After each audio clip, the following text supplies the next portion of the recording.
It's been a political rollercoaster in Romania these past few months. Political earthquake in the making. In Romania, far-right candidate is leading after the first round of presidential polls. Călin Georgescu, known as the TikTok candidate. Romania's top court has annulled the results of November's political election after accusations of Russian meddling.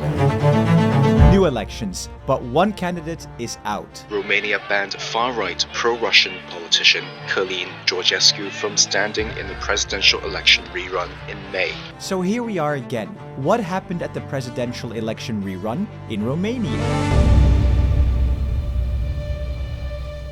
Romania has just wrapped up its first round of its presidential elections. While voters faced a crowded field of more than 10 candidates, 5 frontrunners dominated the race. Yet one name was notably missing from the ballot: Călin Georgescu. Now, if you're wondering why that matters, let's quickly rewind. This election was actually a rerun of the original vote held just last November, where Georgescu shocked the country by winning the first round, despite polling under 10% right before the election. So who is this guy? Georgescu is a nationalist, known for promoting conspiracy theories, aligning with far-right causes, and openly praising Russia. He built his campaign almost entirely on TikTok, appealing to voters with populist slogans and anti-EU rhetoric. It worked. Too well, apparently. Within a week of his surprise victory, Romania's constitutional court invalidated the election. Instead of moving to a second round, the results were scrapped, and the entire process had to start all over. The official reason: irregularities and procedural flaws. The unofficial suspicion: foreign interference, disinformation, and pressure from allies worried about Romania's democratic trajectory. A bit controversial, no? The story even caught international headlines, with US Senator J.D. Vance calling the EU undemocratic over this very affair. But that's a rabbit hole for another day. So what happened last night in the rerun? Well, more surprises, with one very clear frontrunner and winner. In 5th place was centre-right candidate Elena Lasconi, who received just 2.7% of the vote, a super disappointing result, especially given that she came in second during the initial election back in November last year. 4th place went to the independent Victor Ponta, a former prime minister who secured 13% of the vote. But the real drama unfolded in the battle for 3rd and 2nd place. The race was razor tight between the conservative Călin Antonescu, the candidate of the ruling coalition, and the center-right independent Nicoșor Dan. Antonescu led for most of the night, but once diaspora and urban votes were counted, Dan edged ahead by less than 1 percentage point, finishing with 21% and claiming the 2nd place. And on top of the leaderboard, with a commanding 41% of the vote, was George Simion,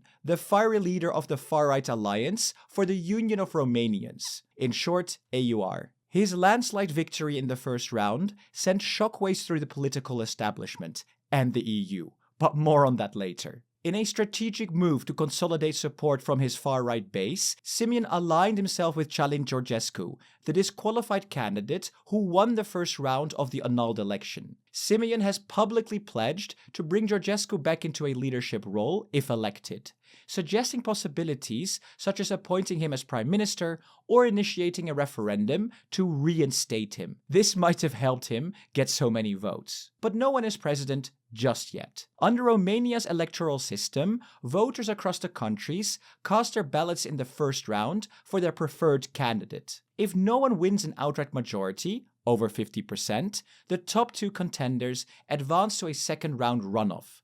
This decisive face-off, scheduled for 2 weeks from now, will see these 2 candidates return to the polls for a direct head-to-head contest. Only then will Romania know who its next president will be. And the 2 leaders couldn't be more different. George Simion presents himself as the voice of real Romanians. He is known for his nationalist rhetoric and frequent flirtations with conspiracy theories.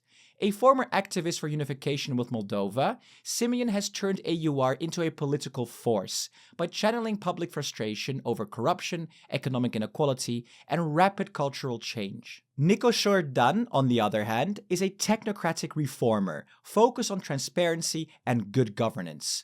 Though socially conservative, he lacks strong nationalist leanings. Dan founded the Save Romania Union, USR, a pro-European party born out of anti-corruption protests, which quickly gained support among urban and progressive voters. He later distanced himself from USR in 2017, after the party declined to support a constitutional referendum he backed, seeking to define marriage strictly as between a man and a woman. Nicosor Dan is the current mayor of Bucharest. On foreign policy, Simeon is something of a Trump fanboy. He's described his party as Trumpist and proudly wears the MAGA hat and mirrors Trump's nationalist anti-establishment tone. Like Trump, he's deeply skeptical of the European Union. Although he does insist Romania should remain a member, he's repeatedly threatened to defy EU laws he disagrees with. And he also opposes further integration and has even questioned Romania's support for Ukraine.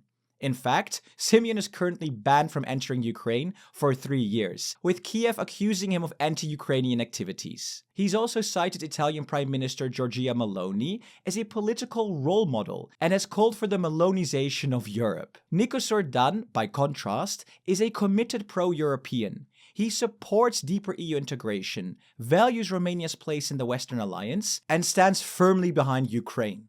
For him, the war in Ukraine reinforces the need for a strong EU and NATO alliance, and he sees Romania as a frontline state that must uphold European values in the face of authoritarian threats. On May the 18th, we will find out who takes the crown, and with it, the power to shape Romania's future for the next 5 years. And the Romanian president is far from a ceremonial figure.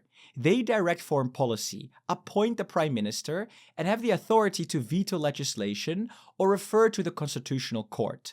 More importantly, they command the armed forces and serve as Romania's voice on the European stage. If you want to stay informed as this high-stakes race unfolds, make sure to subscribe. And if you're curious about Ukraine's path to EU membership, check out this video here. We break down 3 ways that the EU could use to fast-track the process. And to support us further, consider joining us on Patreon and vote on video ideas every week. Thank you so much to our presidents, Jan Schauke, Christian Peter, HGVD, BJ Unite Europe, Stefan, and Mr. Probot. See you in the next video.